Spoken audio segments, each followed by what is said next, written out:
हाय दोस्तों, आप देख रहे हैं बुलेट गुरु में मितेंद्र। दोस्तों मेरे पास जो ये गाड़ी देख रहे हैं ये है classic stealth black and reborn. नया मॉडल है, एक दिन भी नहीं हुआ है एंड इसमें डिटेल देने वाला हूं कि अगर आप नई बाइक परचेस कर रहे हैं तो क्या क्या चीजें देखनी चाहिए, क्या क्या चीजें चेक करनी चाहिए एंड पीडीआर किस तरह से होता है, बिलिंग का प्रोसेस, डॉक्यूमेंटेशन क्या क्या होता है वो भी कवर होगा। साथ ही साथ अगर आप इस पे लोन करा रहे हैं या फिर कैश पेमेंट कर रहे हैं तो उसका डिटेलिंग भी जो है आखिर में कवर करूंगा। तो मेक श्योर इस वीडियो को आखिर जो दिखेगा ताकि ये सारी इंफॉर्मेशन आपको मिल सके एंड अगर आप नए बायर हैं तो आपके लिए तो वीडियो बहुत ज्यादा इंपॉर्टेंट है। चलिए जानते हैं।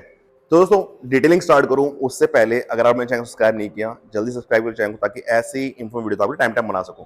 दोस्तों बाइक के मैं थोड़ा डिटेल दे देता हूं। ये है एकदम न्यू बाइक, एक दिन भी नहीं हुआ है, जस्ट अभी जो है शोरूम से छुड़वा के ही ला रहे हैं। दोस्त की है, फ्रेंड की है। क्लासिक रिबॉर्न मॉडल है, स्टेल्थ ब्लैक कलर है, मैट है। दोस्तों ये बहुत ज्यादा सेल होने वाली बाइक है एंड दोस्तों बेसिकली क्या क्या मिस्टेक कर लोग करते हैं कि बाइक चेक नहीं करते हैं, उसके बाद जो है कमेंट्स आते हैं कि सर इसमें ये मिसिंग है, हमारा तो ये चीज नहीं आ रहा, वो चीज नहीं आ रहा। तो मैंने सोचा कि कंप्लीट वीडियो बनाते हैं जिसमें कि आपको डिटेल नहीं देते हैं कि अगर आपको बाइक अगर आप परचेस कर रहे हैं, कोई भी बाइक परचेस कर रहे हैं, ये जो जितने पॉइंट बताऊंगा वो जनरलाइज पॉइंट होता है। चाहे आप स्प्लेंडर बाय कर रहे हो, चाहे आप स्कूटर बाय कर रहे हो या फिर रॉयल एनफील्ड या दूसरी कोई बाइक बाय कर रहे हो ना, तो ये बेसिक पॉइंट्स आप जरूर चेक कर लीजिए अपनी बाइक में। तो दोस्तों स्टार्ट करें तो पहले आपको दो चीजें करनी है, इंपॉर्टेंट होता है। फर्स्ट होता है आपको फिजिकली बाइक का जो है 360 पूरा व्यू जो है लेना है कि पेंट में कोई डैमेज तो नहीं है, कोई डेंट हो गया या फिर कोई स्क्रैचेस या फिर दोस्तों किसी तरह का मेजर डेंट या फिर किसी तरह का फॉल्ट आपको दिख जाए तो एक 360 व्यू जो है आपकी बाइक का डेफिनेटली लेना है ताकि आपको पता चल सके कि जो पेंट है वो ट्रांसपोर्टेशन के टाइम पे या फिर कोई फॉल्ट जो है नहीं हो। वो तो सारी चीजें जो है आप जरूर चेक करिए बिकॉज आप पेंट का जो है एक अच्छा खासा अमाउंट देते हैं। बिकॉज अगर आप बेसिक क्लासिक से इसमें डिफरेंस करें तो 10-12 हज़ार का डिफरेंस जो आपको मिल जाता है, तो पेंट का आप अच्छा खासा पैसा दे रहे हैं तो जरूर चेक करिए कोई ट्रांसपोर्टेशन में कोई प्रॉब्लम तो नहीं हुआ है पेंट में।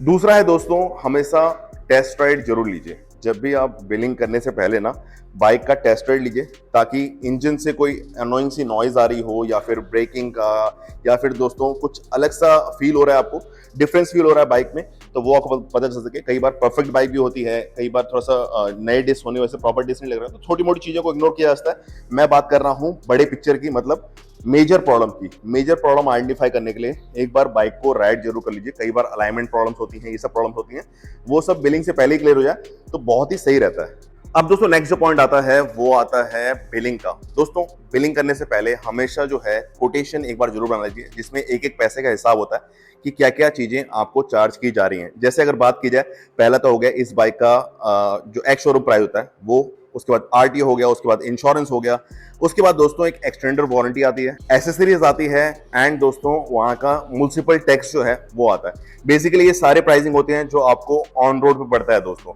तो ऑन रोड पे क्या क्या चीजें लग रही हैं, कितने कितने प्राइसिंग की लग रही हैं, उसका एक कोटेशन आपको इनवॉइस से पहले जो है, जो पक्का बिल बनने वाला है उससे पहले जरूर करवा लीजिए ताकि आपको सारी इंफॉर्मेशन हो कि आप किसका चार्ज आप दे रहे हैं। अब दोस्तों ये तो बात हुई बिलिंग से पहले की, कोटेशन लेने वाली। अब बात करते हैं दोस्तों बिलिंग के टाइम पे दो पेमेंट ऑप्शन होते हैं। एक आप चाहे तो कैश चेक कर सकते हैं जिसमें कि फुल पेमेंट आप कर रहे हैं, दूसरा जो है आप लोन करवा रहे हैं। सपोज इस बाइक का अगर मेरे को लोन कराना होता, अगर मैं 70-80 हज़ार रुपए का दे रहा होता और बाकी जो मैं लोन करा रहा होता, लोन के प्रोसेस में भी एक चीज जरूर ध्यान देना है दोस्तों कि आप मल्टीपल बैंक्स के कोटेशन डेफिनेटली लीजिए जिसमें कि प्राइवेट भी हो एंड जो गवर्नमेंट बैंक है वो भी कवर हो जाए। तो ऐसे कम से कम 3-4 बैंक के अगर आप कोटेशन लेंगे तो आपको आइडिया हो जाएगा किसका प्रोसेसिंग चार्ज ज्यादा है, किसका इंटरेस्ट ज्यादा है, वो सब आइडिया हो जाएगा। नॉर्मली प्राइवेट बैंक का जो इंटरेस्ट होता है वो कम दिखता है मगर प्रोसेसिंग चार्ज बहुत ज्यादा होता है। वही गवर्नमेंट बैंक जो है उसमें आपको थोड़ा सा इंटरेस्ट ज्यादा दिखने मिलेगा बट उनका प्रोसेसिंग चार्ज बहुत कम होता है और फोरक्लोज और पार्ट पेमेंट ये सब चीजें भी ऑप्शंस अवेलेबल होते हैं।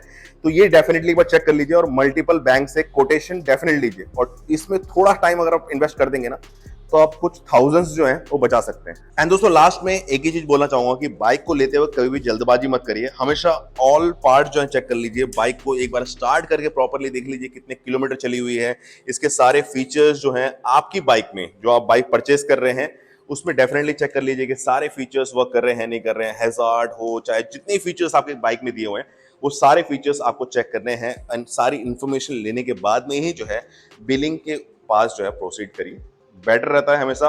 कोई भी आप प्रोडक्ट ले रहे हैं उसमें ये मैकेनिकल चीजें हैं दोस्तों, तो कुछ भी चीजें खराब हो सकती हैं और कभी भी खराब हो सकती हैं। एंड ऐसा नहीं है कि बाइक लेने के बाद में शोरूम रिस्पॉन्ड नहीं करेगा। कई सारे शोरूम थोड़ा फ्रॉड करते हैं बट बहुत सारे शोरूम हैं जो आपके सपोर्ट भी करते हैं। तो वारंटी भी कंपनी देती है, उसमें एक्सटेंडर वारंटी का ऑप्शन भी आता है, वो भी आप ले सकते हैं। एक्सटेंडर वारंटी अगर आप कोई भी मॉडिफिकेशन नहीं करा रहे हैं तो डेफिनेटली परचेस करिए। बट अगर आप मॉडिफिकेशन कराने वाले हैं और बाइक में कुछ अल्टरेशन कराने वाले हैं तो मैं कहूँगा कि तब जो है एक्सटेंडर वारंटी मत करवाइए, आपके लिए तब वो बेनिफिशियल नहीं रहेगा, क्योंकि उसमें वारंटी लैप्स हो जाती है। एंड अगर आप प्रॉपर तरीके से शोरूम से ही सर्विस करवाने वाले हैं, सर्विस सेंटर से ही सब चीज़ें कराने वाले हैं, तो डेफिनेटली एक्सटेंडर वारंटी लीजिए, वो आपके लिए बेस्ट है। तो दोस्तों ये थे कुछ बेसिक पॉइंट्स। आप चाहें तो जो कंपनी के PDIR है, जो कि जो प्री डिलीवरी इंस्पेक्शन होता है, वो भी आप चाहें तो डिमांड कर सकते हैं, पता कर सकते हैं।